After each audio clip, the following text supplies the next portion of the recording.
Hello everybody! It's me Inday Marikit and welcome to my channel!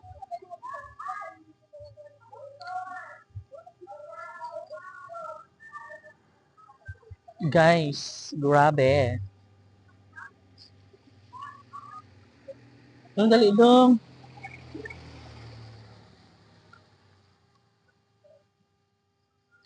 Tara guys, sa uban ni Mederick yung mga tumis sa pabahay. No? Since wala man tayo lingaw every day, every hapon. Guys, gikan pa di ay ko um,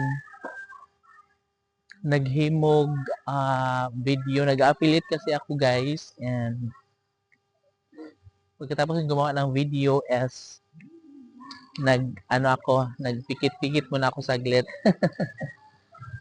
And pagbangon ko is alas 5 na, kaya dali-dali akong bumangon at ayun, pumunta na ako dito, di ba? Sobrang ganda ng place, and kahit hindi pa tapos ang daan guys, pero okay naman na siya, no? Kahit kuan man, um, malapit nang matapos ang kalsada ba, no?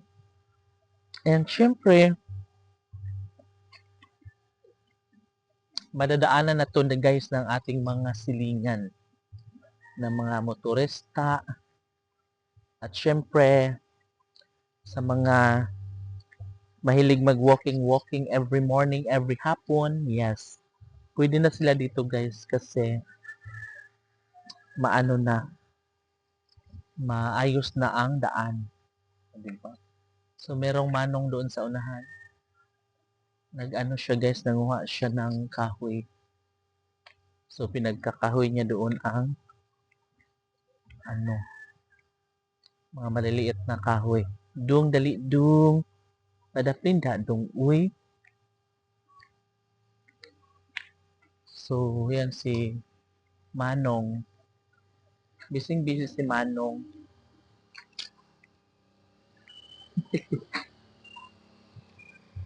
Hayo Victor.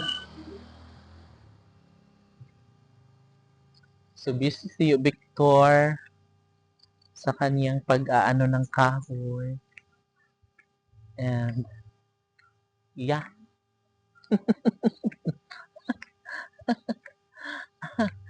ah, guys, grabe, hindi pa tapos ang kalsada pero okay na yun. Matatapos din yan soon. Diba? Super. Oh my God.